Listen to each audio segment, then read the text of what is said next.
देखिए, मैं आपको जो कहानी सुनाने जा रहा हूं, ये सिर्फ कोई बनावटी डरावनी कहानी नहीं है। ये एक ऐसे इंसान की दास्तान है जो शक्ति की भूख में खुद को ही खो बैठा।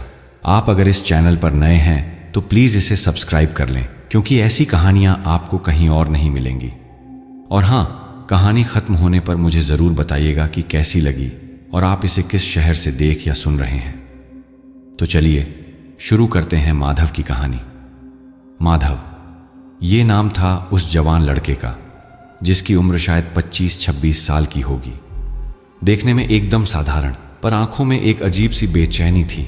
वो बेचैनी जो किसी खोजी में होती है या फिर किसी ऐसे इंसान में जो अपनी जिंदगी से संतुष्ट नहीं होता। शहर में माधव की एक अच्छी खासी नौकरी थी। सुबह 9 बजे से शाम 6 बजे तक ऑफिस, फिर घर आना, खाना खाना, सो जाना, बस यही रूटीन। हफ्ते में 2 दिन दोस्तों के साथ बाहर जाना, थोड़ा मस्ती करना। बाकी लोगों की नज़र में माधव की जिंदगी परफेक्ट थी। अच्छी सैलरी, अच्छा घर, अच्छे दोस्त। पर माधव के भीतर कुछ खाली था, एक खालीपन जो भरता ही नहीं था। रात को जब वो अपने बेड पर लेटता तो सोचता, बस यही है जिंदगी, रोज का यही रूटीन। क्या मैं इससे ज्यादा कुछ नहीं कर सकता? क्या मेरे भीतर कोई खास ताकत नहीं है? ये सवाल उसे रोज रात परेशान करते। नींद देर से आती, और जब आती भी तो सपने अजीब होते। अंधेरे में भटकता हुआ माधव, कहीं कोई रोशनी नहीं, बस आवाजें, धुंधली परछाइयां। एक दिन ऑफिस से लौटते समय माधव एक पुराने बुक स्टॉल पर रुका। वो अक्सर वहां रुकता था। पुरानी किताबों की खुशबू उसे अच्छी लगती थी। दुकान का मालिक एक बूढ़ा आदमी था। सफेद दाढ़ी, झुर्रियों भरा चेहरा, पर आंखों में एक अजीब सी चमक। उस दिन भी माधव किताबों के बीच टटोल रहा था, तभी एक किताब उसके हाथ में आई। किताब पुरानी थी, बहुत पुरानी। पन्ने इतने पीले पड़ चुके थे कि लगता था छूने पर बिखर जाएंगे। कवर पर धूल की मोटी परत जमी थी। माधव ने धूल साफ की। किताब का नाम सुनहरे अक्षरों में लिखा था, अघोर साधना, मृत्यु से परे की शक्ति। माधव के हाथों में जैसे बिजली दौड़ गई। उसने किताब खोली। पहले पन्ने पर एक चेतावनी लिखी थी, जो इस ज्ञान को पाना चाहता है वो जान ले, इसकी कीमत तुम्हारी जान से ज्यादा हो सकती है। मृत्यु के द्वार पर खड़े होकर ही सच्ची शक्ति मिलती है। पर एक बार उस राह पर चल पड़े तो वापसी नहीं है। माधव के रोंगटे खड़े हो गए, पर साथ ही एक अजीब सी उत्सुकता भी जगी। उसने दुकानदार की तरफ देखा। बूढ़ा उसे घूर रहा था। बेटा, ये किताब मत लो, बूढ़े ने कहा। उसकी आवाज में एक अजीब सी गंभीरता थी। इसमें ऐसी बातें लिखी हैं जो तुम्हारी जिंदगी बदल देंगी, और वो बदलाव, वो अच्छा नहीं होगा। माधव ने पूछा, आपने पढ़ी है ये किताब? बूढ़े की आंखों में एक पल के लिए डर तैर गया। उसने सिर हिलाया। नहीं बेटा, पर मैंने उन्हें देखा है जिन्होंने पढ़ी थी। उनका अंत अच्छा नहीं हुआ। माधव ने सोचा, बूढ़ा शायद पागल है या फिर किताब की कीमत ज्यादा लेना चाहता है। उसने 20 रुपये निकालकर दुकानदार के सामने रख दिए। बूढ़े ने लंबी सांस ली, फिर रुपये उठाए और किताब माधव को पकड़ा दी, पर उसके हाथ कांप रहे थे। भगवान तुम्हारा भला करे बेटा, उसने धीमे से कहा। माधव घर पहुंचा, रात का खाना खाया, फिर अपने कमरे में गया और किताब खोली। पहले पेज पर वही चेतावनी थी। उसने अगला पेज पलटा। श्मशान, ये वो जगह है जहां जीवन और मृत्यु का मिलन होता है, जहां इंसान की आखिरी यात्रा होती है, जहां शरीर राख में बदल जाता है और आत्मा मुक्त होती है। पर कुछ आत्माएं मुक्त नहीं होती, वो वहीं रह जाती हैं, राख में, धुएं में, हवा में। और अगर कोई साधक सच्चे मन से पूर्णिमा की रात जलती चिताओं के बीच खास मंत्रों का जाप करे तो उन आत्माओं से संपर्क हो सकता है, और अगर वो आत्माएं प्रसन्न हो जाए तो वरदान दे सकती हैं। ऐसा वरदान जो इस दुनिया की किसी चीज से नहीं मिल सकता। माधव का दिल तेजी से धड़कने लगा। उसने पूरी रात वो किताब पढ़ी। उसमें मंत्र थे, विधियां थीं, चेतावनियां थीं। एक अध्याय था, राख की यक्षिणी। उसमें लिखा था, यक्षिणी वो है जो जलती चिताओं से पैदा होती है, जो राख में रहती है, जो मृत्यु को अपना घर मानती है। उसे बुलाना सबसे खतरनाक है, पर अगर वो प्रसन्न हो जाए तो ऐसी शक्तियां दे सकती है जो किसी देवता से भी ज्यादा हों। पर उसका वरदान लेने की कीमत, वो कीमत तुम्हारी कल्पना से परे है। माधव ने सोचा, ये सब बकवास होगा, पर अगर सच है तो, अगर वाकई में कोई शक्ति मिल गई तो फिर वो इस बोरिंग जिंदगी से निकल सकता है। फिर वो कुछ खास बन सकता है। लोग उसे जानेंगे, उसका सम्मान करेंगे, अगले 3 हफ्ते माधव उस किताब में डूबा रहा। हर मंत्र को बार बार पढ़ता, याद करता, विधि को समझता, और फिर उसने फैसला कर लिया, वो करेगा ये साधना, कोई भी कीमत हो वो ये शक्ति पाएगा। पर कहाँ? शहर के श्मशान तो रात को भी भीड़ भाड़ वाले रहते हैं, वहां कैसे साधना करे? तभी उसे याद आया उसका गांव रामपुर, महाराष्ट्र और मध्य प्रदेश की सीमा पर बसा एक छोटा सा गांव। वहां से वो 5 साल पहले नौकरी के लिए शहर आया था। रामपुर के बाहर एक पुराना श्मशान था, इतना पुराना कि गांव के बुजुर्ग भी नहीं जानते थे कि कब से वो वहां है। कहते थे कि वो श्मशान सैकड़ों साल पुराना है, राजा महाराजाओं के जमाने से। उस जमाने में वहां बड़े बड़े लोगों का अंतिम संस्कार होता था। गांव के लोग उस श्मशान से डरते थे। दिन में तो कोई जाता था, पर रात को कभी नहीं। कहते थे कि रात को वहां अजीब आवाजें आती हैं, किसी के रोने की आवाज, किसी के हंसने की आवाज। कभी कभी तो लोगों को परछाइयां दिखती थीं, ऐसी परछाइयां जो इंसान की नहीं लगती थीं। माधव को याद आया, बचपन में एक बार वो अपने दोस्तों के साथ उस श्मशान के पास गया था। दिन का वक्त था, पर उसे वहां एक अजीब सी ठंडक महसूस हुई थी, जैसे हवा भारी हो। उसके दोस्त खेलने लगे थे, पर माधव को वहां डर लगा था। वो जल्दी वापस आ गया था। अब वही माधव उसी श्मशान में रात को साधना करने जा रहा था। माधव ने ऑफिस से 1 हफ्ते की छुट्टी ली, बहाना बनाया कि घर में कोई काम है। उसके बॉस ने मान लिया। माधव ने अपना बैग पैक किया, सफेद कपड़ा, दियासलाई, अगरबत्ती, फूल और वो किताब, बस इतना ही सामान। ट्रेन से रामपुर पहुंचने में 6 घंटे लगे। जब वो स्टेशन पर उतरा तो शाम हो चुकी थी, सूरज डूबने वाला था, आसमान में लाल और नारंगी रंग फैल गया था। माधव ने सोचा, घर चलूं, माँ से मिल लूं? पर फिर उसने सोचा, नहीं, अगर माँ ने पूछा कि इतनी रात को कहाँ जा रहा है तो क्या जवाब देगा? नहीं, बेहतर है कि सीधे श्मशान चला जाऊं। गांव से श्मशान की दूरी करीब 3 किलोमीटर थी। माधव पैदल चलने लगा। रास्ते में उसे कुछ गांव वाले मिले। सबने पहचान लिया। अरे माधव बेटा, कब आया? बस अभी आया चाचा। घर जा रहा है? हाँ, जा रहा हूँ। पर माधव घर की तरफ नहीं, श्मशान की तरफ जा रहा था। रास्ता जंगल से होकर जाता था, पेड़ घने थे, अंधेरा घिरने लगा था। माधव के हाथ में एक छोटी सी टॉर्च थी। उसकी रोशनी में वो चलता रहा। करीब आधे घंटे बाद वो श्मशान की सीमा पर पहुंचा। वहां एक बड़ा सा बरगद का पेड़ था, इतना बड़ा कि उसकी शाखाएं चारों तरफ फैली हुई थीं। पेड़ की जड़ें जमीन के ऊपर निकली हुई थीं। माधव ने पेड़ के नीचे अपना बैग रखा। उसने चारों तरफ देखा, अंधेरा था, सिर्फ चांद की हल्की सी रोशनी थी।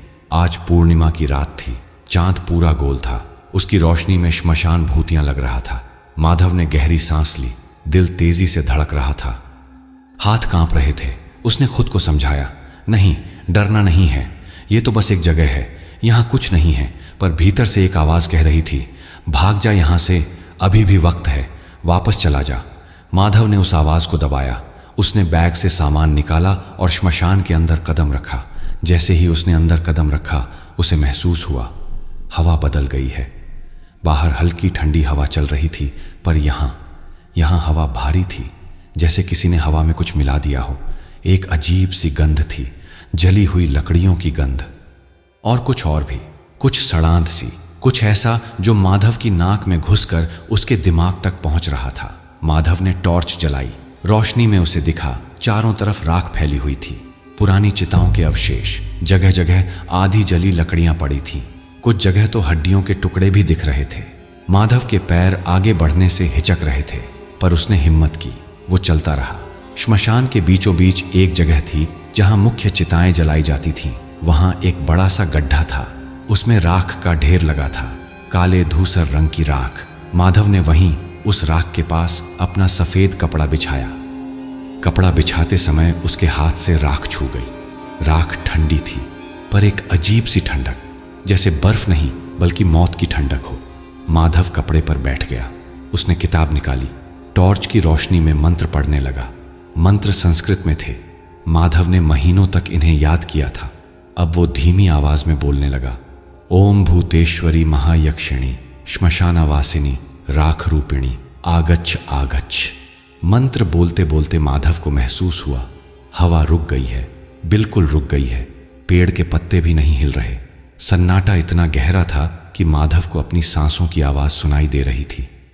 उसने मंत्र जारी रखा, आंखें बंद कर लीं। उसे किताब में लिखा याद आया, मंत्र को 108 बार दोहराओ, बिना रुके, बिना भटके। माधव दोहराता रहा, 1 बार, 2 बार, 1 बार, दोनों बार। उसका गला सूखने लगा था, पसीना बहने लगा था, पर वो रुका नहीं। 50, 60, 70। तभी अचानक माधव को गर्मी महसूस हुई, जैसे किसी ने आग जला दी हो। उसने आंखें खोली और जो देखा उससे उसकी सांसें थम गई। सामने राख के ढेर से धुआं उठ रहा था, पतला हल्का धुआं, पर कहीं कोई आग नहीं थी, सिर्फ धुआं। और वो धुआं वो किसी आकार में बदल रहा था। माधव की जुबान से आवाज नहीं निकल रही थी, उसके हाथ पैर जम गए थे। वो बस देखता रहा। धुआं धीरे धीरे घना होने लगा। पहले एक धुंधली परछाई बनी, फिर वो परछाई साफ होने लगी। माधव को दिखने लगा एक स्त्री का आकार, सिर, शरीर, हाथ, पैर, और फिर वो पूरी तरह से दिख गई। एक स्त्री, पर ऐसी स्त्री जो माधव ने कभी नहीं देखी थी। उसका पूरा शरीर जैसे राख से बना हो, भूरे काले रंग की त्वचा जिस पर राख की एक पतली परत छड़ी हुई थी। बाल लंबे थे कंधों से नीचे तक, पर वो उलझे हुए थे जैसे आग में झुलसे हों। उसकी आंखें, माधव उसकी आंखों को देखकर सबसे ज्यादा डर गया। वो आंखें बिल्कुल बुझी हुई आग जैसी थीं, न कोई चमक, न कोई रोशनी, बस एक गहरा काला खालीपन। स्त्री धीरे धीरे राख से बाहर निकली, जैसे वो राख से ही बनी हो, जैसे राख ही उसका शरीर हो। उसके कदमों के नीचे की राख हिल रही थी, जैसे जिंदा हो गई हो। माधव चीखना चाहता था, भागना चाहता था, पर वो हिल नहीं पा रहा था। उसका पूरा शरीर जम गया था। स्त्री माधव के सामने आकर रुकी। उसने माधव को देखा और फिर एक आवाज आई, धीमी पर इतनी गहरी कि माधव के भीतर तक उतर गई। तू मुझे बुला रहा था? ये सवाल नहीं था, एक बयान था। जैसे वो जानती हो कि माधव क्यों यहाँ है, जैसे वो माधव के मन को पढ़ रही हो। माधव के हाथ कांप रहे थे, होंठ सूख गए थे, गला अटक गया था। उसने किसी तरह हिम्मत जुटाई, हाथ जोड़े, पर बोल नहीं पाया। स्त्री के होंठों पर एक हल्की सी मुस्कान आई, पर वो मुस्कान वो सबसे डरावनी चीज थी जो माधव ने कभी देखी थी। उसमें कोई गर्मजोशी नहीं थी, कोई खुशी नहीं थी, बस एक ठंडा खाली भाव। बोल, स्त्री ने कहा, तू क्या चाहता है? माधव ने किसी तरह अपनी आवाज निकाली, मैं शक्ति चाहता हूं। स्त्री ने सिर झुकाया, जैसे सोच रही हो, फिर बोली, मैं राख की यक्षिणी हूं। जो मृत्यु के बीच साधना करता है उसे मैं वरदान देती हूं। पर बता, तू जानता है वरदान की कीमत? माधव ने कहा, क्या कीमत होगी? यक्षिणी हंसी, पर वो हंसी जैसे हवा में घुल गई, ठंडी डरावनी हंसी। कीमत तू बाद में जानेगा, पहले बता तू क्या चाहता है, सच सच बता। माधव ने सोचा, फिर बोला, मुझे ऐसी शक्ति चाहिए जिससे लोग मुझे पहचाने, मैं खास बनूं, मुझे सम्मान मिले। यक्षिणी ने कुछ देर माधव को देखा, फिर उसने अपना दाहिना हाथ आगे बढ़ाया। उसकी हथेली पर राख थी। वो राख वो जिंदा लग रही थी, जैसे हिल रही हो। ये राख, यक्षिणी ने कहा, इसमें वो शक्ति है जो तू चाहता है, पर एक बार ये तेरे शरीर में घुसी तो वापस नहीं निकलेगी, समझा? माधव ने हामी भरी। उसे कुछ समझ नहीं आ रहा था, पर वो चाहता था वो शक्ति, किसी भी कीमत पर। यक्षिणी ने अपनी हथेली माधव के माथे पर रखी, और जिस पल उसने छुआ, माधव को लगा जैसे उसके दिमाग में हजारों बिजलियां दौड़ गईं। उसकी आंखों के सामने सफेद रोशनी फैल गई, कानों में एक तेज आवाज गूंजने लगी, पूरा शरीर जलने लगा। माधव चीखना चाहता था, पर चीख नहीं निकली। उसका मुंह खुला रह गया, आंखें फटी की फटी रह गईं, और फिर सब काला हो गया। जब माधव की आंख खुली तो सुबह हो चुकी थी।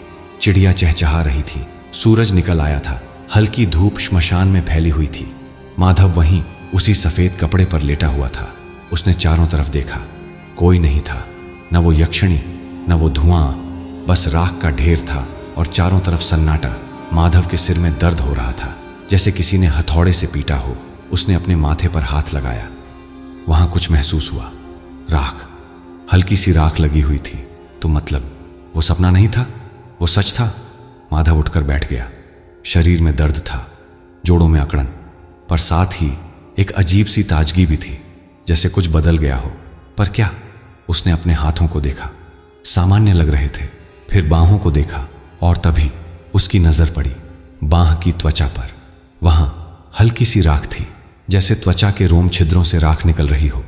माधव ने तुरंत राख को रगड़ा, वो साफ हो गई। उसने राहत की सांस ली।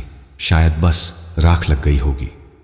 पर कुछ ही सेकंड बाद फिर से वहां हल्की सी राख दिखने लगी, जैसे अंदर से निकल रही हो। माधव के दिल की धड़कन तेज हो गई। उसे यक्षिणी की बात याद आई। हर वरदान की कीमत होती है। क्या ये उस कीमत की शुरुआत थी? माधव ने जल्दी से अपना सामान समेटा, बैग उठाया और श्मशान से बाहर निकल आया। सुबह की रोशनी में वो जगह कम डरावनी लग रही थी, पर माधव के मन में एक अजीब सी बेचैनी थी। वो पैदल गांव की तरफ चल पड़ा। रास्ते में उसे कुछ गांव वाले मिले। माधव ने उन्हें देखा और उसे लगा वो उसे अलग तरह से देख रहे हैं, जैसे कुछ बदल गया हो उसमें। पर क्या? माधव ने एक दुकान के शीशे में खुद को देखा। चेहरा वैसा ही था, पर आंखों में एक अजीब सी चमक थी, या शायद अंधेरा था। माधव को डर लगने लगा। उसने सोचा, मुझे यहाँ से जाना चाहिए, शहर वापस जाना चाहिए, शायद वहाँ सब ठीक हो जाएगा। उसने उसी दिन शाम की ट्रेन पकड़ ली। रात को वो अपने घर पहुँच गया, थका हुआ, परेशान, डरा हुआ, पर भीतर कहीं एक हिस्सा उत्साहित भी था, क्योंकि उसे पता था कुछ शुरू हो गया है, कुछ ऐसा जो उसकी जिंदगी बदल देगा। और वो बदलाव वो अभी शुरू ही हुआ था। अगले कुछ दिन माधव के लिए अजीब थे, बहुत अजीब। वो ऑफिस जाता, अपना काम करता, घर आता। बाहर से सब कुछ सामान्य लग रहा था, पर भीतर कुछ बदल रहा था। पहला दिन माधव ऑफिस में अपनी डेस्क पर बैठा था। उसका बॉस शर्मा जी कुछ फाइलों के साथ आए। माधव, ये रिपोर्ट चेक करो, कल तक चाहिए। माधव ने फाइल ली, पर जिस पल उसने शर्मा जी की तरफ देखा, उसे कुछ अजीब महसूस हुआ, जैसे वो शर्मा जी के मन में झांक रहा हो। उसे एक आवाज सुनाई दी, धुंधली पर साफ, काश ये लड़का गलती करे, फिर मैं इसे डांट सकूं। माधव चौंक गया। ये क्या था? उसने इधर उधर देखा, कोई नहीं बोला था, पर वो आवाज शर्मा जी के मन से आई थी। माधव ने सोचा, शायद मुझे भ्रम हो रहा है। उसने काम पर ध्यान लगाया, पर वो आवाज उसके दिमाग में गूंजती रही। दूसरा दिन माधव बस में घर जा रहा था। बगल में एक बूढ़ी औरत बैठी थी। माधव ने उसकी तरफ देखा नहीं था, पर तभी उसे फिर से एक आवाज सुनाई दी, मेरा बेटा कब आएगा, कब मुझे ले जाएगा अपने साथ। माधव ने बूढ़ी औरत की तरफ देखा। वो खिड़की से बाहर देख रही थी।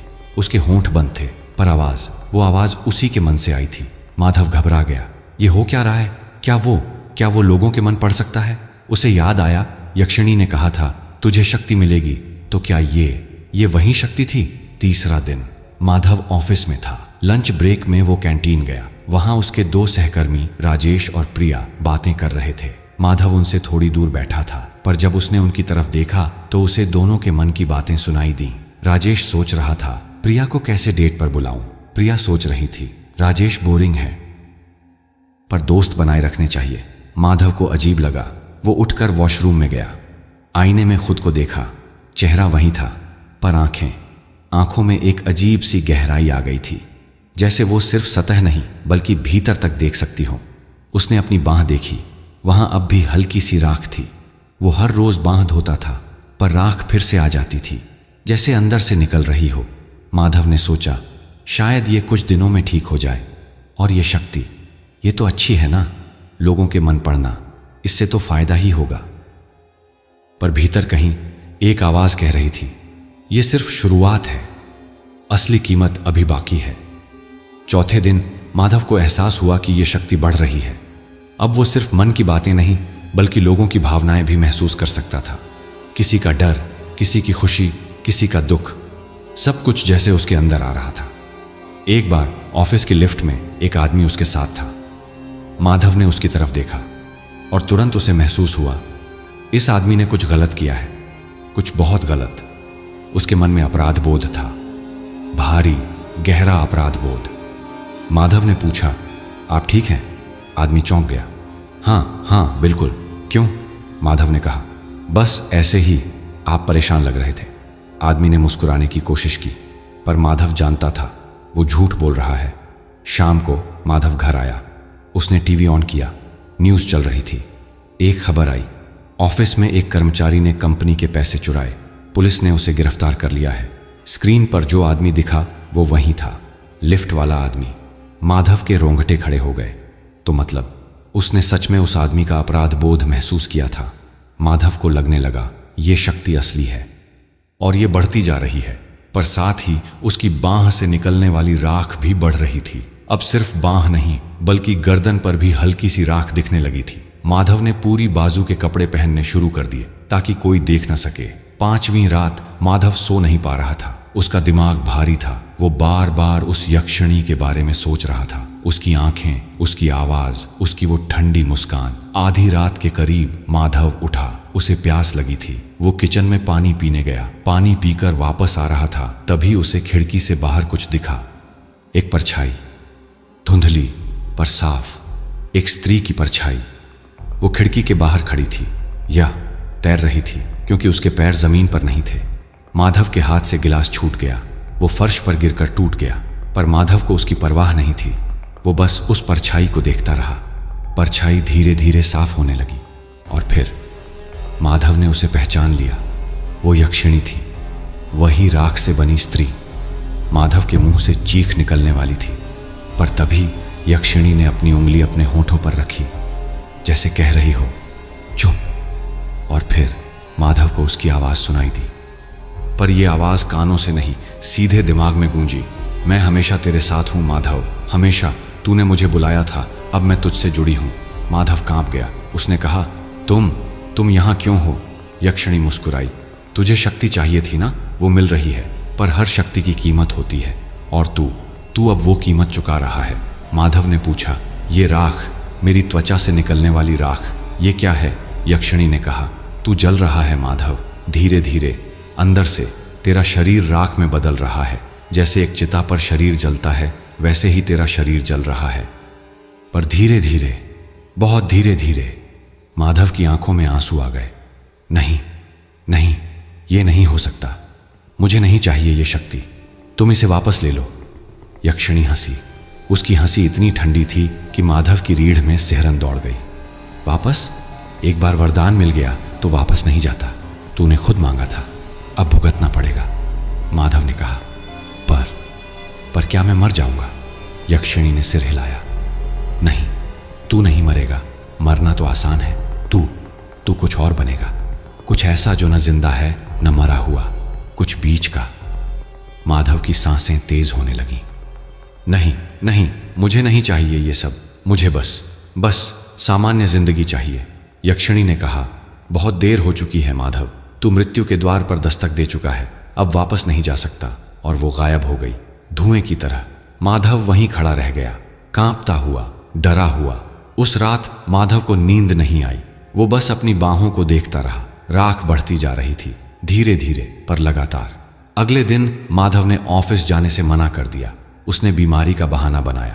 पूरा दिन वो घर में ही रहा, इंटरनेट पर सर्च करता रहा। राख का रोग, त्वचा से राख निकलना, अघोर साधना के नुकसान, पर कहीं कुछ नहीं मिला। कुछ मेडिकल आर्टिकल थे त्वचा की बीमारियों के बारे में, पर ये किसी बीमारी जैसा नहीं था। ये कुछ और था, कुछ अलौकिक। शाम को माधव ने फैसला किया, वो वापस जाएगा, वापस उस श्मशान में उस यक्षिणी से मिलेगा और किसी तरह उससे मिन्नत करेगा कि वो इस शाप को वापस ले ले। उसने अगले दिन की ट्रेन का टिकट बुक किया, फिर से रामपुर जाने के लिए। पर उस रात कुछ और हुआ। रात के करीब 12 बजे माधव अपने बेड पर लेटा था। आंखें बंद थीं, पर नींद नहीं आ रही थी। तभी उसे महसूस हुआ, कमरे का तापमान गिर गया है। अचानक बहुत ठंड हो गई है। उसने आंखें खोली और देखा, यक्षिणी फिर से वहां थी, पर इस बार वो खिड़की के बाहर नहीं बल्कि कमरे के अंदर थी। बेड के पास खड़ी थी। माधव उठकर बैठ गया। तुम फिर से यहां क्यों हो? यक्षिणी ने कहा, मैं तुझसे बात करने आई हूं। तू वापस श्मशान आना चाहता है ना? माधव ने हामी भरी। हाँ, मुझे तुमसे बात करनी है। ये जो हो रहा है, ये रोको प्लीज। यक्षिणी ने कहा, मैं रोक नहीं सकती, पर मैं तुझे एक रास्ता बता सकती हूं। माधव की आंखों में उम्मीद जगी। क्या रास्ता?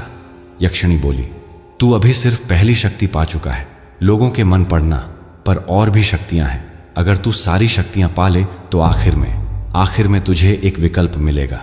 माधव ने पूछा, कैसा विकल्प? यक्षिणी ने कहा, या तो तू पूरी तरह से राख बन जाएगा, या फिर तू अमर हो जाएगा, ऐसा अमर जो न मरता है न जीता है, बस होता है। माधव ने सोचा, दोनों ही विकल्प डरावने थे, पर कम से कम एक उम्मीद तो थी। उसने पूछा, और शक्तियां कैसे मिलेंगी? यक्षिणी मुस्कुराई। तुझे हर पूर्णिमा की रात श्मशान में आना होगा, वहां मुझसे मिलना होगा, और हर बार तुझे एक नई शक्ति मिलेगी। 5 शक्तियां, 5 पूर्णिमाएं, समझा? माधव ने हामी भरी। और अगर मैं नहीं आया तो? यक्षिणी की आंखों में एक अजीब सी चमक आई।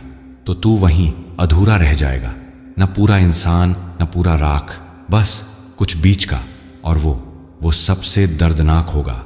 माधव समझ गया, उसके पास कोई विकल्प नहीं था, उसे जाना ही होगा। यक्षिणी ने कहा, अगली पूर्णिमा 3 हफ्ते बाद है। उस रात तू श्मशान में होना चाहिए, वरना।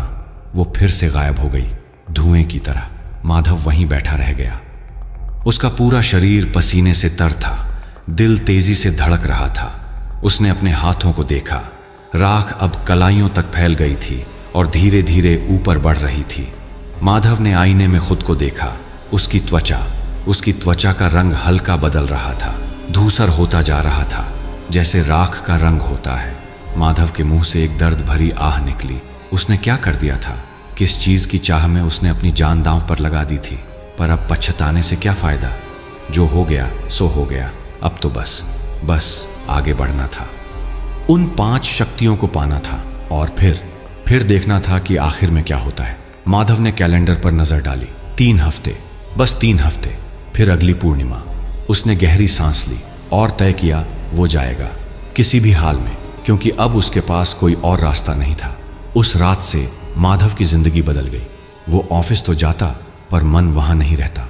लोग उससे बातें करते, पर वो उनके मन पढ़ता रहता। हर किसी के अंदर का अंधेरा, उनके डर, उनकी चाहतें, सब कुछ उसे दिखने लगा था। और जितना ज्यादा वो देखता, उतना ही ज्यादा राख उसके शरीर पर फैलती जाती।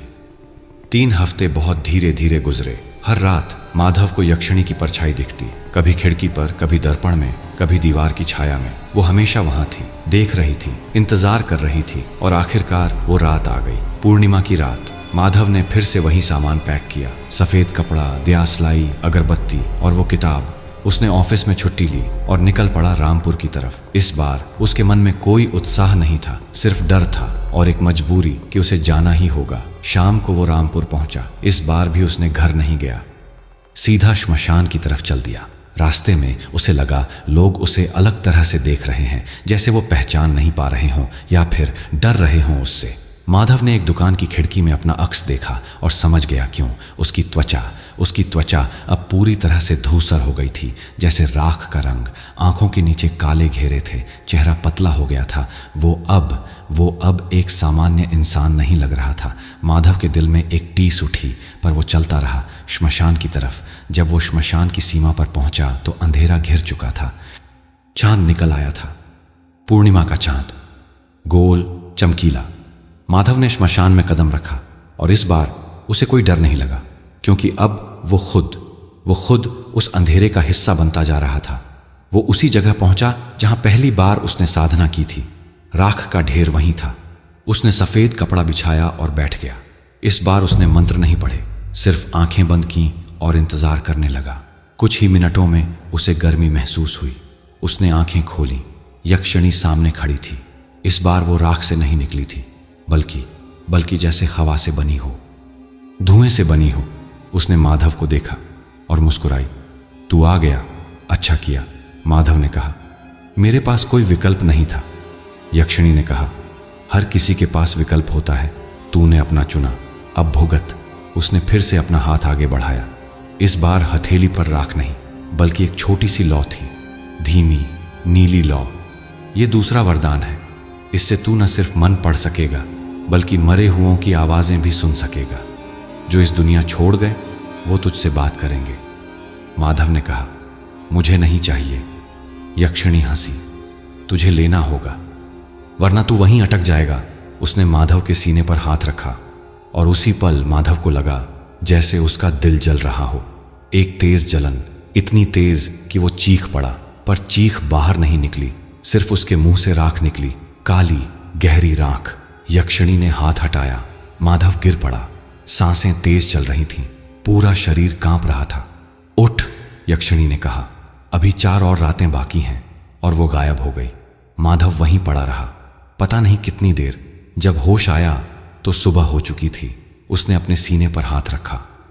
वहां एक निशान था, जले हुए हाथ का निशान, काला, गहरा। और तभी माधव को आवाजें सुनाई दी, फुसफुसाहटें, धीमी पर साफ।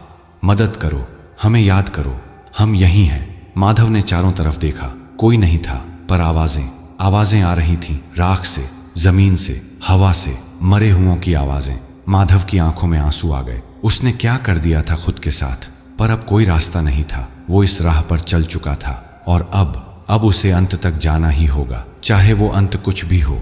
माधव शहर वापस आया, पर अब वो पहले वाला माधव नहीं रहा था। उसकी आंखों में एक खालीपन आ गया था, जैसे कोई रोशनी बुझ गई हो। ऑफिस में लोग उससे बात करते तो वो जवाब देता, पर उसका मन कहीं और होता। हर वक्त, हर पल वो आवाजें सुनता रहता, मरे हुओं की आवाजें, फुसफुसाहटें जो कभी खत्म नहीं होती थीं। पहले दिन माधव बस स्टॉप पर खड़ा था। बगल में एक बूढ़ा आदमी खड़ा था। माधव ने उसकी तरफ देखा और तभी उसे एक आवाज सुनाई दी, पिताजी, मैं यहीं हूं, मुझे भूल मत जाइए। माधव चौंक गया।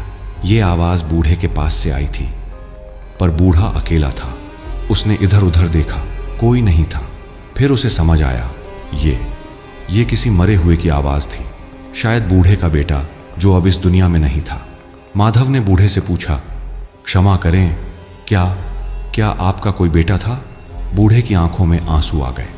हाँ बेटा था, 2 साल पहले एक्सीडेंट में चला गया। कैसे पता आपको?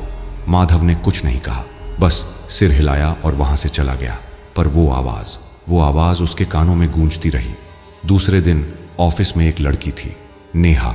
वो हमेशा खुश रहती थी, सबसे हंसती बोलती थी। पर जब माधव ने उसकी तरफ देखा तो उसे एक और आवाज सुनाई दी, नेहा, मुझे माफ कर दो, मैं तुम्हें छोड़कर चला गया। माधव ने नेहा से पूछा, तुम ठीक हो? नेहा मुस्कुराई, हाँ बिल्कुल। क्यों? माधव ने कहा, बस ऐसे ही।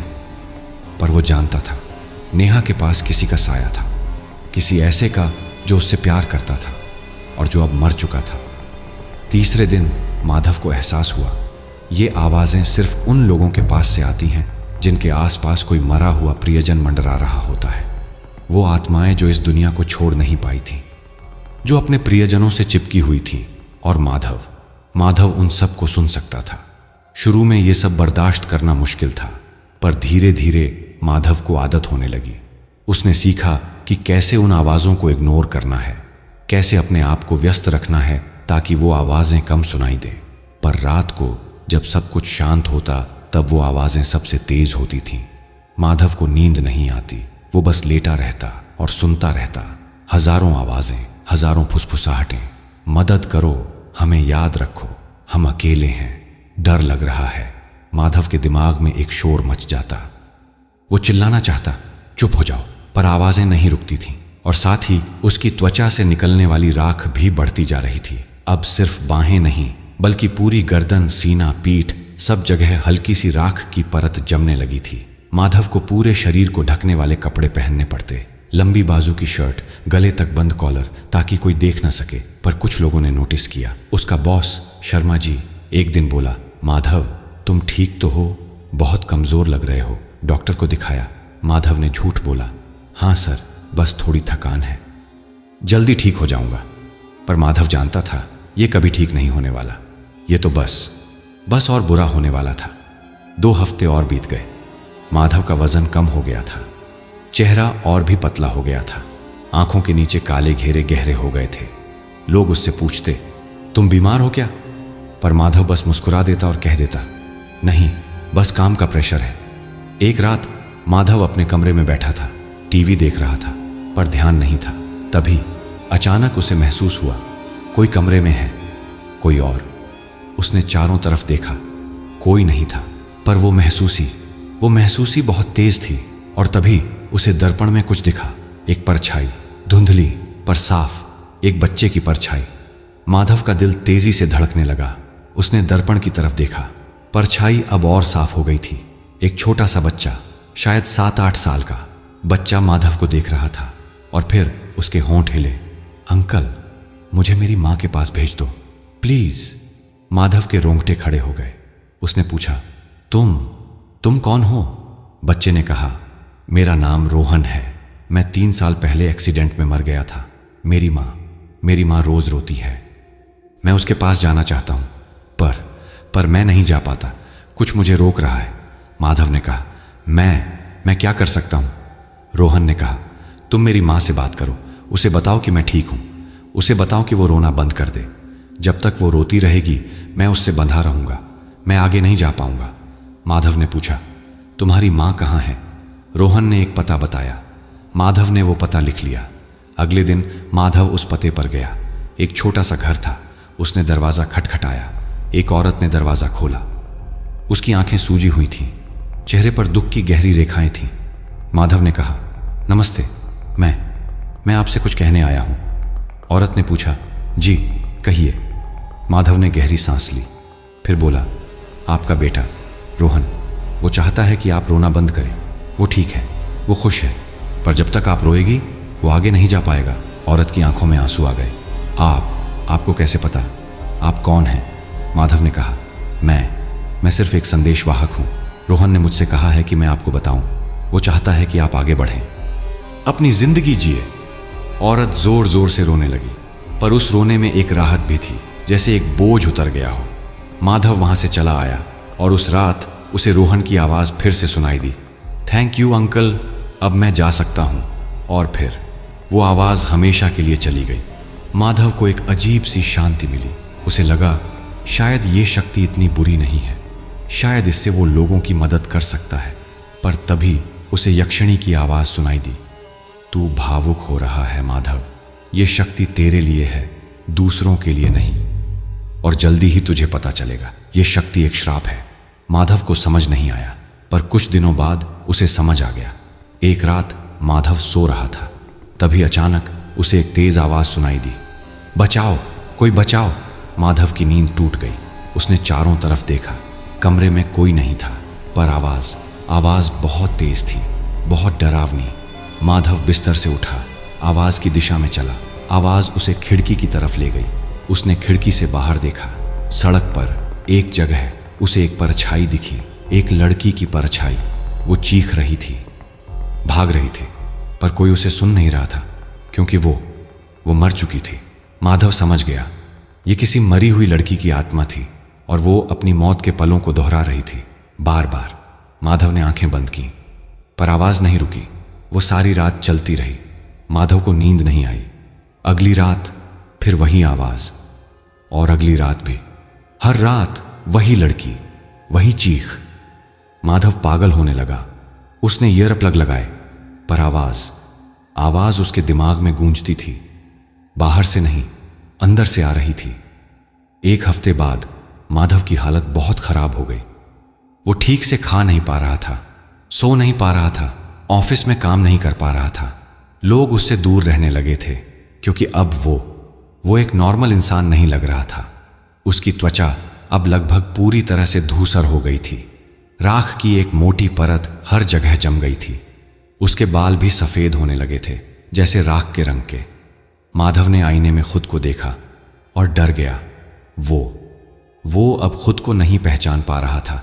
आईने में जो चेहरा दिख रहा था वो किसी और का लग रहा था, किसी ऐसे का जो न जीवित है न मृत।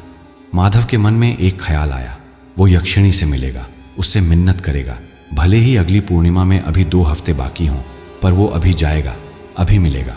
उसने उसी रात अपना बैग पैक किया और निकल पड़ा रामपुर की तरफ। रात के 2 बजे थे जब वो स्टेशन पहुंचा। ट्रेन 3 बजे थी।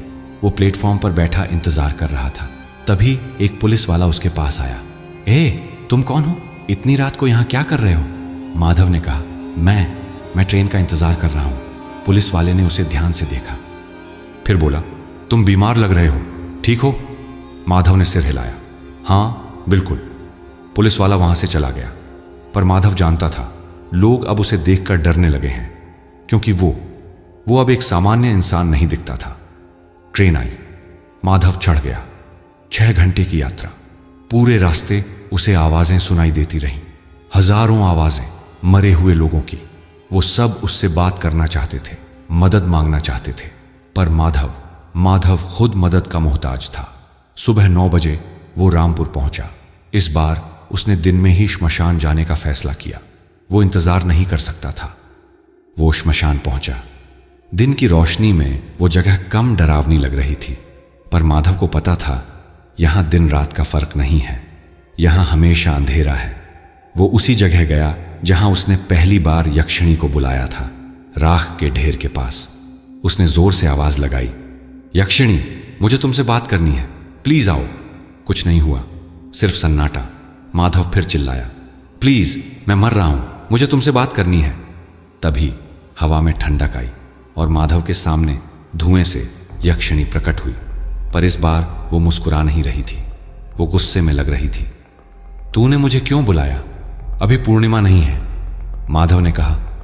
मुझसे नहीं हो पा रहा, ये आवाजें, ये शक्तियां, मैं पागल हो रहा हूं, प्लीज इसे रोक दो। यक्षिणी ने कहा, मैं नहीं रोक सकती, तूने खुद ये चुना है, अब भुगतना पड़ेगा। माधव के घुटने टेक दिए। प्लीज, मैं तुम्हारी मिन्नत करता हूं। यक्षिणी ने कुछ देर उसे देखा, फिर बोली, ठीक है, मैं तुझे एक तरीका बताती हूं। तू इन आवाजों को बंद कर सकता है, पर उसकी एक कीमत होगी। माधव ने पूछा, क्या कीमत? यक्षिणी ने कहा, तुझे अपनी एक इंद्रिय देनी होगी, अपनी सुनने की शक्ति। अगर तू सुन ही नहीं सकेगा तो आवाजें भी नहीं सुनेगा। माधव चौंक गया। मतलब मैं बहरा हो जाऊंगा? यक्षिणी ने सिर हिलाया। हां, पूरी तरह से, कोई भी आवाज नहीं सुन पाएगा। माधव ने सोचा, फिर बोला, ठीक है, मैं तैयार हूं, मुझे बहरा बना दो, पर ये आवाजें बंद कर दो। यक्षिणी मुस्कुराई, वही ठंडी डरावनी मुस्कान, जैसी तेरी मर्जी। उसने माधव के कानों पर अपने हाथ रखे और उसी पल माधव को लगा जैसे उसके कानों में आग लगा दी गई हो। एक तेज जलन, इतनी तेज कि वो चीख पड़ा, पर उसे अपनी चीख सुनाई नहीं दी। कुछ भी सुनाई नहीं दिया, बस सन्नाटा, गहरा भारी सन्नाटा। यक्षिणी ने हाथ हटाए, माधव गिर पड़ा। वो कुछ भी नहीं सुन पा रहा था, न हवा की सरसराहट, न पक्षियों की चहचहाहट, कुछ नहीं। पर साथ ही वो आवाजें भी चली गईं, मरे हुओं की फुसफुसाहटें, सब कुछ शांत हो गया। माधव वहीं बैठ गया, आंखों में आंसू थे। उसने अपनी सुनने की शक्ति खो दी थी, पर कम से कम अब वो शांति से रह सकता था। यक्षिणी उसके सामने खड़ी थी, उसके होंठ हिल रहे थे, शायद कुछ कह रही थी, पर माधव कुछ नहीं सुन पा रहा था। फिर यक्षिणी गायब हो गई। माधव वहीं बैठा रहा, पता नहीं कितनी देर। जब उठा तो दोपहर हो चुकी थी।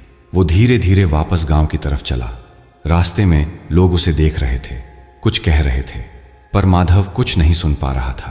वो बस चलता रहा। उसे एक बात का एहसास हुआ, अब वो और भी अकेला हो गया था। पहले कम से कम लोगों की बातें सुन सकता था, अब वो एक सन्नाटे की दुनिया में था, पर साथ ही एक राहत भी थी। अब कोई आवाज उसे परेशान नहीं करेगी, कोई चीख, कोई फुसफुसाहट, कुछ नहीं। माधव उस रात गांव में ही रुका, अपने पुराने घर में। मां ने उसे देखा तो रो पड़ी। बेटा, तुम्हें क्या हो गया है? इतने कमजोर हो गए हो। और तुम्हारी त्वचा। माधव ने लिप रीडिंग से समझने की कोशिश की कि मां क्या कह रही है, पर वो ठीक से नहीं समझ पाया। उसने लिखकर बताया, मां, मुझे सुनाई नहीं देता। मां की आंखों में और भी आंसू आ गए। क्या? कब हुआ ये? माधव ने फिर लिखा, आज। पर कोई बात नहीं, मैं ठीक हूं। पर वो जानता था वो ठीक नहीं था, वो कभी ठीक नहीं होगा। उस रात माधव ने कैलेंडर पर नजर डाली। अगली पूर्णिमा 10 दिन बाद थी। तीसरा वरदान, तीसरी शक्ति और तीसरी कीमत। माधव सोच रहा था, अब और क्या खोना बाकी है? मैंने अपनी सामान्य त्वचा खोई, अपनी सुनने की शक्ति खोई, अब क्या बचा है? पर भीतर एक आवाज कह रही थी, अभी बहुत कुछ बाकी है और जल्दी ही तुझे पता चल जाएगा। 10 दिन, बस 10 दिन बचे थे। अगली पूर्णिमा में माधव गांव में ही रुका रहा। शहर वापस जाने का कोई मतलब नहीं था। ऑफिस की नौकरी, वो तो बहुत पहले छूट चुकी थी। शर्मा जी ने कई बार फोन किया था, पर माधव ने कभी जवाब नहीं दिया। अब तो सुन भी नहीं सकता था। माधव अपने कमरे में ज्यादातर वक्त अकेला रहता। मां खाना लेकर आती, उसके सामने रखती, पर माधव ज्यादा खाता नहीं था। भूख ही नहीं लगती थी, जैसे उसका शरीर अब खाने की जरूरत ही नहीं समझता हो। हर रोज वो आईने में खुद को देखता और हर रोज वो देखता उसका शरीर और बदल रहा है। राख की परत और मोटी हो रही है। त्वचा का रंग अब पूरी तरह से काला धूसर हो गया था, ठीक वैसा जैसे चिता की राख होती है। उसके बाल भी अब पूरी तरह से सफ़ेद हो गए थे। उंगलियों के नाखून काले पड़ गए थे और सबसे डरावनी बात, उसकी आंखें। वो आंखें अब वैसी नहीं रही थीं। उनमें एक अजीब सी चमक आ गई थी, या शायद अंधेरा आ गया था, जैसे यक्षिणी की आंखें थीं। एक दिन माधव बाहर निकला, गांव में घूमने। लोग उसे देखते तो ठिठक जाते, बच्चे डर जाते, कुछ लोग तो रास्ता ही बदल लेते। माधव को बुरा लगा, पर वो समझता था वो अब एक सामान्य इंसान नहीं दिखता था। वो कुछ और दिखता था, कुछ डरावना। गांव के बाहर एक पुराना मंदिर था। माधव वहां गया। मंदिर के पुजारी पंडित रामदीन वहां थे। उन्होंने माधव को देखा और तुरंत पीछे हट गए। माधव ने लिखकर पूछा, पंडित जी, मुझे डर लग रहा है, मुझे बताओ मैं क्या करूं? पंडित रामदीन ने माधव को ध्यान से देखा, फिर बोले, बेटा, तू किस राह पर चल पड़ा है? तेरे ऊपर किसी अघोरी शक्ति का साया है। तूने श्मशान में साधना की है ना? माधव ने सिर हिलाया। हाँ, पंडित जी ने कहा, यह रास्ता बहुत खतरनाक है बेटा। जो एक बार इस पर चल पड़ता है वो कभी वापस नहीं आ पाता। तुझे किसी बड़े साधु के पास जाना चाहिए, वो शायद तुझे बचा सके। माधव ने लिखा, अब बहुत देर हो चुकी है, मैं बच नहीं सकता। पंडित जी की आंखों में दया थी। उन्होंने माधव के माथे पर हाथ रखा। भगवान तेरी रक्षा करें बेटा। पर माधव जानता था अब भगवान भी उसे नहीं बचा सकते। उसने जो रास्ता चुना था वो अब अंत तक जाएगा। 4 दिन बचे थे। माधव को नींद नहीं आती थी। रात को वो बस लेटा रहता, आंखें खुली रखता, सोचता आगे क्या होगा, तीसरा वरदान क्या होगा और उसकी कीमत क्या होगी। उसे अपनी त्वचा पर अजीब सी खुजली होती थी। जब वो खुजलाता तो राख झड़ती थी और नीचे की त्वचा और भी काली दिखती थी, जैसे अंदर से जल रही हो। 3 दिन बचे थे। माधव की माँ उसके कमरे में आई, बैठ गई, माधव को देखती रही, फिर रोने लगी। माधव ने लिखा, माँ रो मत। माँ ने कहा, मैं तुझे खो रही हूँ बेटा, धीरे धीरे तू जा रहा है मुझसे दूर और मैं कुछ नहीं कर पा रही। माधव की आंखों में भी आंसू आ गए। उसने माँ को गले लगाया। माँ ने उसे कसकर पकड़ा, जैसे छोड़ना ही नहीं चाहती हो। उस रात माधव ने फैसला किया, वो माँ को एक चिट्ठी लिखेगा, आखिरी चिट्ठी, जिसमें वो सब कुछ लिखेगा, अपनी गलती, अपनी चाह और अपना अंत। उसने लिखना शुरू किया, प्रिय माँ, जब तुम ये चिट्ठी पढ़ोगी तो शायद मैं तुम्हारे पास नहीं रहूँगा, या शायद रहूँगा, पर वैसा नहीं जैसा तुम चाहती हो। मैंने एक बहुत बड़ी गलती की है माँ। मैं शक्ति के पीछे भागा। मैं खास बनना चाहता था, पर मुझे नहीं पता था कि इसकी कीमत इतनी भारी होगी। अब मैं वो नहीं रहा जो पहले था। मैं कुछ और बन रहा हूँ, कुछ ऐसा जो न जिंदा है न मरा हुआ, बस बीच में। मुझे माफ़ कर दो माँ, मैं तुम्हें दुख दे रहा हूँ, पर अब कोई रास्ता नहीं है। मुझे ये सफ़र पूरा करना ही होगा। मुझे हमेशा याद रखना जैसा मैं था, न कि जैसा मैं बन रहा हूँ। तुम्हारा बेटा माधव। उसने चिट्ठी मोड़ी और अपनी अलमारी में रख दी। माँ को तब मिलेगी जब सब खत्म हो जाएगा। एक दिन बचा था। माधव ने अपना बैग तैयार किया, सफ़ेद कपड़ा, दियास लाई, अगरबत्ती और वो किताब। शाम को उसने माँ को देखा आखिरी बार। माँ किचन में खाना बना रही थी। माधव वहाँ खड़ा होकर उसे देखता रहा, सोच रहा था, ये आखिरी बार हो सकता है जब मैं उसे ऐसे देख रहा हूँ। माँ ने घूम कर, खाना खाओगे? माधव ने सिर हिलाया, नहीं, भूख नहीं है। माँ ने पूछा, कहाँ जा रहे हो? माधव ने लिखा, बाहर, थोड़ा टहलने। माँ ने कुछ नहीं कहा, पर उसकी आंखों में डर था, जैसे वो जानती हो कि माधव झूठ बोल रहा है। रात के 8 बजे माधव घर से निकला, चुपचाप, बिना किसी शोर के। वो सीधा श्मशान की तरफ चल दिया। आज पूर्णिमा की रात थी। आसमान में चांद पूरा गोल था। उसकी रोशनी में सब कुछ एक अजीब सी चमक में नहा गया था। माधव श्मशान पहुंचा।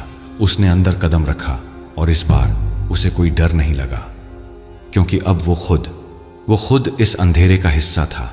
वो उसी जगह गया, राख के ढेर के पास, सफ़ेद कपड़ा बिछाया और बैठ गया। उसने इंतज़ार किया। ज़्यादा देर नहीं, कुछ ही मिनटों में हवा में ठंडक आई और यक्षिणी प्रकट हुई। इस बार वो पहले से ज़्यादा साफ दिख रही थी, जैसे और ताकतवर हो गई हो। उसकी आंखों में एक अजीब सी चमक थी। वो माधव के सामने आकर खड़ी हो गई। माधव उसके होंठों को देख रहा था। वो कुछ कह रही थी, पर माधव सुन नहीं सकता था। यक्षिणी ने समझा, उसने हवा में अपनी उंगली से कुछ लिखा। शब्द हवा में चमकने लगे। तू वापस आ गया, अच्छा किया। माधव ने भी हवा में लिखा। मेरे पास कोई विकल्प नहीं था। यक्षिणी मुस्कुराई। सच है, अब तीसरा वरदान लेने का वक्त है। माधव ने लिखा। यह वरदान क्या होगा? यक्षिणी ने हवा में लिखा। अब तक तूने लोगों के मन पढ़े, मरे हुओं की आवाजें सुनी। अब तुझे तीसरी शक्ति मिलेगी। तू भविष्य देख सकेगा, लोगों का अंत देख सकेगा, किसकी मौत कब और कैसे होगी। माधव के रोंगटे खड़े हो गए। ये सबसे भयानक शक्ति थी, किसी की मौत देखना। ये तो श्राप है। उसने लिखा। मुझे नहीं चाहिए ये शक्ति। यक्षिणी ने लिखा। तुझे लेनी होगी, वरना तू यहीं रुक जाएगा और वो सबसे बुरा होगा। माधव ने सोचा, फिर लिखा। इसकी कीमत क्या होगी? यक्षिणी की मुस्कान और चौड़ी हो गई। उसने लिखा। तेरी आंखें, तू भविष्य देखेगा पर वर्तमान अंधा हो जाएगा। माधव चौंक गया। मतलब मैं अंधा हो जाऊंगा? यक्षिणी ने हामी भरी। हाँ, पूरी तरह से। तू कुछ नहीं देख पाएगा। सिर्फ जब किसी को छुएगा तो उसका भविष्य देख पाएगा, उसकी मौत देख पाएगा। माधव के हाथ कांपने लगे। पहले बहरा हो गया, अब अंधा भी हो जाएगा। फिर तो वो पूरी तरह से इस दुनिया से कट जाएगा। पर यक्षिणी ने लिखा। याद रखना, सिर्फ 2 वरदान और बचे हैं। उसके बाद तुझे विकल्प मिलेगा, या तो पूरी तरह से राख बन जाना या फिर अमर हो जाना। माधव ने गहरी सांस ली, फिर लिखा। ठीक है, मैं तैयार हूं। यक्षिणी ने अपने दोनों हाथ आगे बढ़ाए। उसकी हथेलियों पर 2 छोटी सी लौ जल रही थी, नीली लौ। उसने अपने हाथ माधव की आंखों पर रखे और जिस पल उसने छुआ, माधव को लगा जैसे उसकी आंखों में सीधे आग डाल दी गई हो। दर्द इतना भयानक था कि माधव चीखना चाहता था, पर आवाज नहीं निकली, क्योंकि वो सुन नहीं सकता था तो अपनी चीख भी नहीं सुन सकता था। उसकी आंखों से आंसू बहने लगे, पर वो आंसू काले थे, राख के रंग के, जैसे उसकी आंखें अंदर से जल रही हों। यक्षिणी ने हाथ हटाए और माधव गिर पड़ा। उसने आंखें खोलने की कोशिश की, पर कुछ नहीं दिखा, बस अंधेरा, गहरा काला अंधेरा। माधव अंधा हो गया था। वो वहीं जमीन पर पड़ा रहा, रोता रहा, पर आंसू बहना बंद नहीं हुआ। काले आंसू, राख के आंसू। कुछ देर बाद उसे महसूस हुआ कोई उसे छू रहा है, किसी का हाथ उसके कंधे पर है। और तभी अचानक माधव के दिमाग में एक छवि आई, एक तस्वीर, धुंधली पर साफ। एक बूढ़ी औरत बिस्तर पर लेटी हुई, सांसें ले रही है, आखिरी सांसें, और फिर रुक गई, मर गई। माधव समझ गया, ये किसी का भविष्य था, किसी की मौत थी, और वो उसे देख सकता था। उसने हाथ हटाया, छवि गायब हो गई। उसने फिर से महसूस किया कोई और हाथ उसे पकड़ रहा है।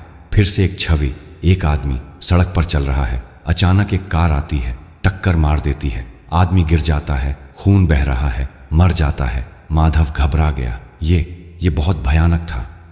हर किसी को छूने पर उसकी मौत देखना, ये तो पागलपन था। वो किसी तरह उठकर बैठ गया, अपने हाथों से टटोलने लगा। कहाँ है वो, कैसे जाएगा वापस? तभी किसी ने उसका हाथ पकड़ा, उसे खड़ा किया। माधव ने छूते ही एक छवि देखी। एक लड़की बीमार है, अस्पताल में, धीरे धीरे मर रही है। माधव ने हाथ छुड़ाया, वो रोने लगा। इतना दर्द, इतना अंधेरा, इतना अकेलापन। किसी ने उसे सहारा दिया, धीरे धीरे चलाया। माधव अंधे की तरह टटोलता हुआ चल रहा था। वो समझ गया कोई उसे घर तक ले जा रहा है। जब वो घर पहुंचा तो किसी ने उसे बिस्तर पर लिटाया। माधव ने हाथ बढ़ाया, किसी को छुआ। फिर से एक छवि, उसकी माँ, बूढ़ी हो गई है, अकेली बैठी है, रो रही है। फिर धीरे धीरे शांत हो जाती है, मर जाती है। माधव का दिल टूट गया। उसने अपनी माँ की मौत देख ली थी और वो कुछ नहीं कर सकता था। उस रात माधव सोया नहीं, बस लेटा रहा, अंधेरे में सोचता रहा, मैंने क्या किया है अपने साथ, क्या बन गया हूं मैं। अब उसके पास न सुनने की शक्ति थी, न देखने की। वो एक जिंदा लाश बन गया था, बस छूकर लोगों की मौत देख सकता था। अगली सुबह माँ उसके पास आई। माधव ने उसे छुआ नहीं, क्योंकि वो फिर से उसकी मौत नहीं देखना चाहता था। माँ ने उसे खाना खिलाया। माधव ने थोड़ा सा खाया, फिर माँ चली गई। माधव अकेला रह गया, अंधेरे में, सन्नाटे में। उसने सोचा, अगले 2 वरदान और बचे हैं, 2 और शक्तियां और 2 और कीमतें। फिर क्या बचेगा? क्या वो तब भी इंसान कहलाएगा या पूरी तरह से कुछ और बन जाएगा? माधव को पता नहीं था, पर वो जानता था अब रुकने का कोई रास्ता नहीं है, उसे आगे बढ़ना ही होगा, अंत तक, चाहे वो अंत कितना भी भयानक हो। 2 दिन बाद माधव को फिर से यक्षिणी की मौजूदगी महसूस हुई। ठंडक, अजीब सी ठंडक। उसने हाथ बढ़ाया, हवा में कुछ लिखने की कोशिश की। तुम यहां हो? और हवा में एक जवाब आया। माधव को महसूस हुआ, हाँ। यक्षिणी ने लिखा, अगली पूर्णिमा 4 हफ्ते बाद है, तब तुझे चौथा वरदान मिलेगा, तैयार रहना। माधव ने लिखा, चौथा वरदान क्या होगा? यक्षिणी ने लिखा, वो तुझे तब पता चलेगा, पर याद रखना, हर वरदान के बाद तू कम इंसान और ज्यादा कुछ और बनता जाता है। और वो चली गई। माधव अकेला रह गया, अंधेरे में, सन्नाटे में, अपने विचारों में। उसे पता था अब बस 2 वरदान और बचे हैं, और फिर उसे विकल्प मिलेगा, या तो पूरी तरह से राख बन जाना या फिर अमर हो जाना। पर क्या वो जीवन होगा, बिना सुनने की शक्ति के, बिना देखने की शक्ति के, एक राख के शरीर में? क्या वो जीवन कहलाएगा? माधव को नहीं पता था, पर उसे पता था जल्दी ही उसे पता चल जाएगा, बहुत जल्दी। 4 हफ्ते, माधव के लिए ये 4 हफ्ते किसी सदी से कम नहीं थे। अंधेरे में जीना, सन्नाटे में जीना, ये एक ऐसी सजा थी जो मौत से भी बदतर थी। माधव अब घर से बाहर नहीं निकलता था, क्योंकि बाहर निकलना मतलब लोगों से टकराना, और हर टकराव के साथ एक और मौत देखना, किसी का भविष्य देखना, किसी का अंत देखना। पहले हफ्ते में माधव ने गलती से अपनी माँ को फिर से छू लिया था, और फिर से वही छवि देखी, माँ की मौत। पर इस बार और ज्यादा साफ और ज्यादा दर्दनाक। माधव रो पड़ा था, पर माँ नहीं समझ पाई कि वो क्यों रो रहा है। उसने बस अपने बेटे को गले लगाया, और माधव ने उसे कसकर पकड़ लिया, जैसे कभी छोड़ना ही नहीं चाहता हो। दूसरे हफ्ते में गांव के कुछ लोग माधव को देखने आए, पंडित रामदीन भी आए, पर माधव ने किसी को छूने से मना कर दिया। वो नहीं चाहता था कि उन सबकी मौत भी देखे। लोग फुसफुसाने लगे, माधव पागल हो गया है, उस पर किसी बुरी आत्मा का साया है, उसे किसी बाबा के पास ले जाना चाहिए। पर माधव ने कुछ नहीं सुना, क्योंकि वो सुन ही नहीं सकता था। तीसरे हफ्ते में माधव की हालत और बिगड़ गई। अब उसकी त्वचा से राख झड़ना बंद नहीं हो रहा था। जहां भी वो बैठता वहां राख की एक परत जम जाती। उसके बिस्तर पर, कुर्सी पर, फर्श पर, हर जगह राख। मां रोज सफाई करती, पर अगले दिन फिर वही हाल, राख, बस राख। माधव का शरीर भी अब बदल रहा था। उसकी हड्डियां दिखने लगी थीं, त्वचा इतनी पतली हो गई थी कि नसें साफ दिख रही थीं, और वो नसें काली थीं, जैसे उनमें खून नहीं बल्कि राख बह रही हो। चौथे हफ्ते में माधव ने खाना पीना लगभग बंद कर दिया। माँ जबरदस्ती मुंह में निवाला डालती तो वो निगल लेता, पर खुद से कुछ नहीं खाता था। उसका वजन इतना कम हो गया था कि जब वो खड़ा होता तो लगता था एक हल्की सी हवा उसे उड़ा ले जाएगी। उसकी आंखें धंस गई थीं, गाल अंदर को चले गए थे। वो अब एक कंकाल की तरह लग रहा था, राख से ढका हुआ कंकाल। और आखिरकार वो रात आ गई, पूर्णिमा की रात। चौथा वरदान। माधव उठा, अपने बैग में सामान रखा, पर इस बार उसने सफेद कपड़ा नहीं लिया, न दियास लाई, न अगरबत्ती, सिर्फ एक छड़ी ली, ताकि अंधेरे में ठोक कर रास्ता खोज सके। शाम को उसने माँ को महसूस किया। माँ पास आई, उसके कंधे पर हाथ रखा। माधव ने तुरंत हाथ हटा लिया। वो नहीं चाहता था कि फिर से माँ की मौत देखे। माँ कुछ कह रही थी, पर माधव सुन नहीं सकता था। उसने बस माँ के पैर छुए और धीरे धीरे छड़ी टकराते हुए घर से निकल गया। रास्ते में कई बार वो गिरा, ठोकर खाई, पर वो उठता रहा, चलता रहा, क्योंकि उसे पता था उसे श्मशान पहुंचना है, आखिरी वरदान लेना है। करीब 1 घंटे बाद वो श्मशान पहुंचा।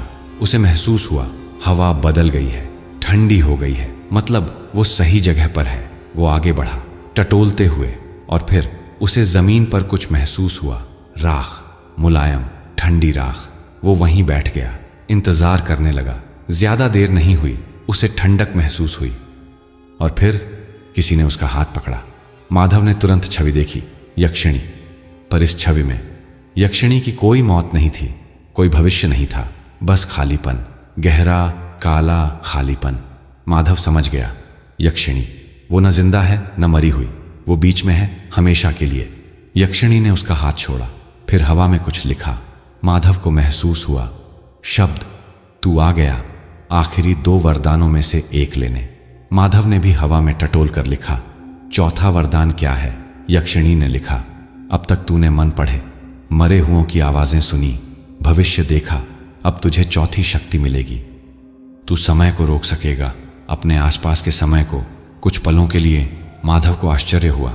समय रोकना, ये तो बहुत बड़ी शक्ति थी, उसने लिखा, और इसकी कीमत।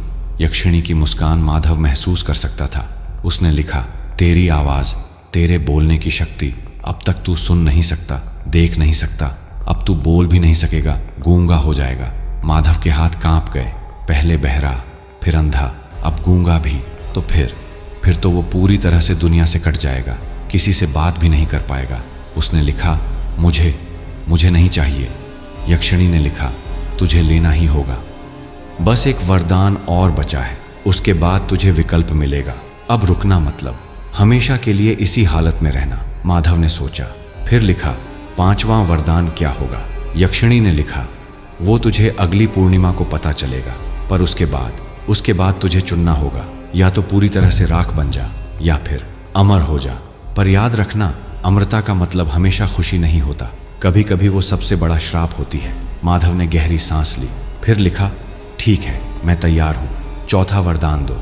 यक्षिणी ने उसका गला पकड़ा, और जिस पल उसने छुआ, माधव को लगा जैसे उसके गले में सीधे आग डाल दी गई हो। दर्द इतना भयानक था कि माधव चीखना चाहता था, पर कोई आवाज नहीं निकली। उसकी आवाज चली गई। उसके गले से काला धुआं निकलने लगा, राख का धुआं, जैसे अंदर से कुछ जल रहा हो। यक्षिणी ने हाथ हटाया, माधव गिर पड़ा। उसने चीखने की कोशिश की, पर कोई आवाज नहीं निकली, बिल्कुल नहीं। वो गूंगा हो गया था। माधव वहीं जमीन पर पड़ा रहा, अपना गला पकड़े, मुंह खोले, पर कोई आवाज नहीं, बस सन्नाटा। यक्षिणी ने हवा में लिखा, अगली पूर्णिमा, 4 हफ्ते बाद, आखिरी वरदान, तब सब कुछ खत्म हो जाएगा। या तो तू पूरी तरह से राख बन जाएगा, या फिर कुछ और वो चली गई। माधव वहीं पड़ा रहा, पता नहीं कितनी देर। जब उसे होश आया तो सुबह हो चुकी थी। पक्षियों की चहचहाहट होगी, पर वो सुन नहीं सकता था। लोग बात कर रहे होंगे, पर वो देख नहीं सकता था। और अगर कोई पूछता कि वो ठीक है, तो वो जवाब भी नहीं दे सकता था। माधव अब पूरी तरह से अकेला हो गया था, दुनिया से कटा हुआ, एक जिंदा लाश। वो किसी तरह उठा, छड़ी पकड़ी और धीरे धीरे ठोकर खाते हुए घर की तरफ चला। रास्ते में कई लोग मिले होंगे, कुछ ने मदद की होगी, पर माधव ने किसी को नहीं छुआ, क्योंकि अब उसमें इतनी ताकत नहीं बची थी कि और मौतें देखे।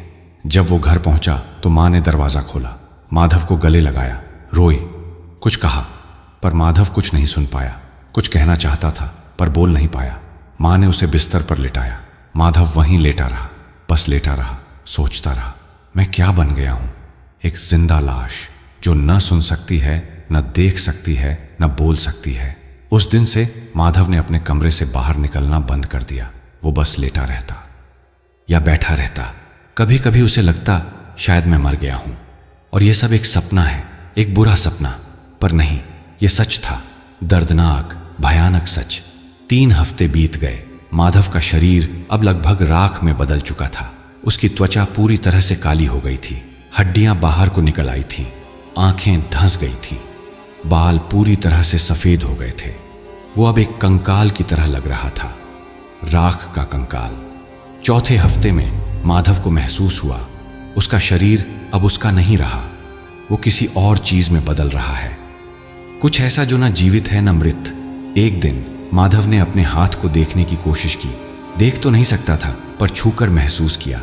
उसकी उंगलियां वो सख्त हो गई थीं, जैसे लकड़ी की हों या फिर राख की। उसने अपना चेहरा छुआ, वहां भी वही हाल, त्वचा नहीं बल्कि राख की एक सख्त परत। माधव समझ गया वो धीरे धीरे एक चिता में बदल रहा है, एक जिंदा चिता।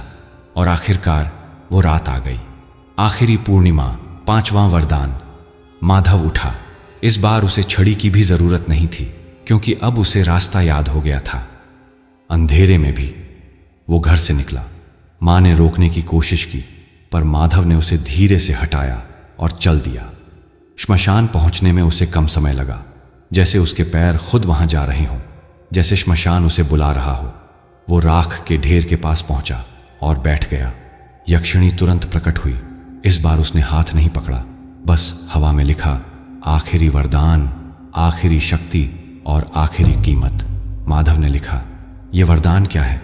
यक्षिणी ने लिखा, अमृता, तू कभी नहीं मरेगा, न बीमारी से, न बुढ़ापे से, न किसी चोट से, तू हमेशा रहेगा यूं ही। इसी हालत में माधव के हाथ कांप गए। ये वरदान नहीं, श्राप था।